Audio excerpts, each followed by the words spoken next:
The little clouds fluffy journey in a bright blue sky above a green meadow. There lived a tiny cloud named Floof.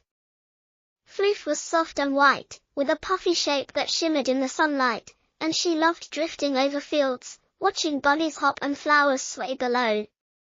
But Floof had a big dream. She wanted to float across the sky to find new friends and share a fluffy cheer. One sunny morning, a playful breeze named Zephyr zoomed by and said, "Hello, Floof. Why do you puff so happily today?" Floof wiggled and replied, "I want to travel the sky and make friends." Zephyr swirled and said, "I'll carry you. Let's go." Floof's fluff sparkled as Zephyr pushed her to a shady forest where a little sparrow named Tweet perched on a branch, and Tweet chirped, "Hi, Cloud. Why are you here?" Floof twinkled, "I'm floating to find friends. Want to come?" Tweet flapped her wings, saying, "I'm shy in big skies," but Floof smiled, "Fly in my fluff. You're safe," and Tweet soared beside her. Zephyr carried them to a sparkly stream where a tiny frog named Splash hopped on a rock, and Splash croaked, "Hello, Floof. What's that fluffy thing?" Floof spun, "It's me. I'm finding friends. Join us." Splash blinked, saying, "I'm scared to hop far," but Floof winked, "Bounce under my shade. I'll guide you," and Splash hopped along. Next, Zephyr blew them to a sunny meadow where a small ladybug named Dot crawled on a daisy, and Dot buzzed, "Hi, Floof. Why are you drifting?" Floof swayed, "I'm on a quest for friends. Come with us." Dot tilted her shell, saying, "I'm slow and small," but Floof nodded, "Ride on my fluff. You're perfect," and Dot climbed aboard. Zephyr whisked them to a grassy hill where a baby bunny named Hoppy nibbled clover, and Hoppy said, "Hello, Floof. What's that puffy cloud?" Floof puffed gently, "It's me. I'm making friends. Want to hop?" Hoppy hid her ears, saying, "I'm nervous in open fields," but Floof twinkled, "Hop in my shadow. We're a team," and Hoppy bounced beside Floof, Tweet, Splash, and Dot. Floof felt braver and said, "I want to float for everyone."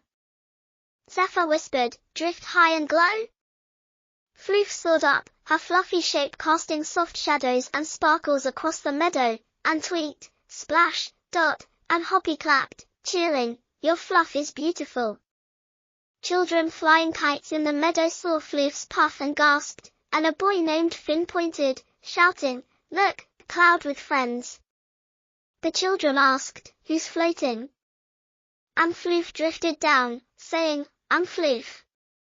I'm puffing for friends. Want to see?" The children nodded, asking, "Can we run with you?" Floof twinkled, "Yes. Chase my fluff." Finn and his friends ran, giggling as Tweet flew, Splash hopped, Dot rode, and Hoppy bounced, and Finn said, "You're so brave, Floof." Floof's fluff glowed as the sky turned pink with sunset, and Zephyr said, "Floof, it's time to rest." Floof looked at the forest, stream, meadow, hill, and sky, saying, "I floated so far and made so many friends." Zephyr hugged her softly, saying, "You're a tiny star." Floof turned to her friends, asking, "Will you visit my fluff?" And Tweet, Splash, Dot, and Hoppy nodded, cheering, "Yes." Finn waved, saying, "We'll find you, Floof." Zephyr guided Floof back to her spot above the meadow, and her friends followed to say goodbye. Floof settled gently, feeling proud, saying, "I puffed through the sky." Tweet chirped, "You made us brave." Splash croaked, "And happy." Dot buzzed, "And fast." Hoppy hopped, "And safe." Floof's heart felt full as she said, "You're all my fluff." That night, Floof rested, dreaming of breezes, and the next day, Tweet, Splash, Dot, Hoppy, and the children visited, playing under her shade. The meadow sparkled with laughter, and Floof's white fluff shone, knowing our fluffy journey had made everyone smile.